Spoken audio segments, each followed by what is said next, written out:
सरसंघ चालक का पद जो है सबसे बड़ा होने के बाद भी एक सामान्य मुख्य शिक्षक दक्ष कहता है तो सरसंघ चालक दक्ष कर देता है। ये उसकी विशेषता है, ये संघ कार्य की विशेषता है। इसलिए और सरसंघ चालक का पद जो होता है वो स्वयं के लिए प्रेरणा, उसको हमने निर्वाचित नहीं रखा। ये संघ परिवार का प्रमुख है और जो परिवार का प्रमुख होता है वो निर्वाचित नहीं होता। घर के अंदर कभी होता है क्या आओ हम अपने घर के परिवार के मुखिया का निर्वाचन करेंगे? निर्वाचन नहीं होता। सहज रूप से जो व्यक्ति उसके लिए योग्य होता है उभर करके सामने आ जाता और सब लोग श्रद्धा से उसकी तरफ देखते हैं। जो इस दायित्व को संभालता है, इन सब का हित मेरा हित है, इन सबको पहले मैं सुखी करूंगा, उसके बाद में मैं अपना विचार करूंगा। तो अपना विचार अंत में, बाकी का विचार पहले।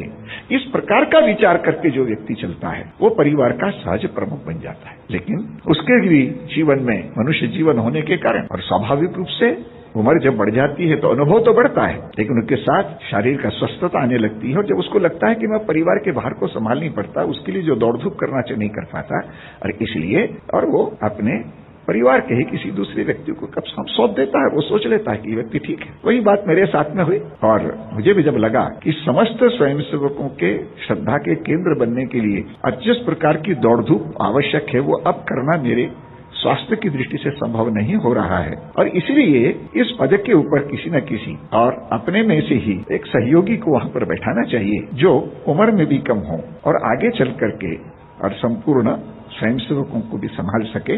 इसलिए संघ की प्रक्रिया के अनुसार सब वरिष्ठ कार्यकर्ताओं से परामर्श लेकर के अंत में मोहन जी भागवत को और इस सरसंघ चालक का दायित्व मैंने सौंपा।